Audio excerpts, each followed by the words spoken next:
எனக்கு ஞாபகம் இருக்கு ப்ரோ. இன்னைக்கு நம்ம ரூமில் தக்காளி தொக்கு சுவையாக செய்யும். அதுக்காக இப்போ நம்ம தக்காளி வெங்காயத்தை பொடி பொடியாக கட் பண்ணிக்கலாம்.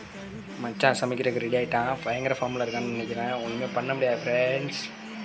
அப்புறம் என்ன உலப்பல்ஸ் தான். எண்ணெய் எடுத்து ஊற்றியாச்சு. எண்ணெயை காய விட்டுக்க வேண்டியதான் கொஞ்சம் நேரத்துக்கு. எண்ணெய் நல்லா காஞ்சி வந்துடுச்சு. கடுகு திரிக்கி சட்டி பறக்குது. கருவேப்பிலையை உருவி போட்டுக்கலாம். நல்லா பொரிஞ்சு வந்துருச்சு. உரித்து வச்ச பூண்டு வெட்டி வச்ச வெங்காயத்தை போட்டு வதக்கிக்கலாம். எல்லாம் வெட்டி வச்ச வெங்காயத்தையும் சேர்த்தாச்சு. நல்லா எண்ணெய் காஞ்சதுக்கப்புறம் போட்டு வதக்கி லைட்டாக மஞ்சள்தூள் சேர்த்துக்கலாம். மஞ்சள்தூள் சேர்த்துட்டோம்னா ஈஸியாக வதங்கிடும் ப்ரோ. நல்லா பொன்னிறமாக வதங்குற அளவுக்கு நம்ம நல்லா போட்டு வதக்கிக்கலாம். சட்டி நல்லா ஹீட்டாக இருக்குது, அதனால் நல்லா வதங்கிடும். எடுத்து வச்ச தக்காளி எல்லாத்தையும் மொத்தமாக போட்டு வதக்குங்க ப்ரோ.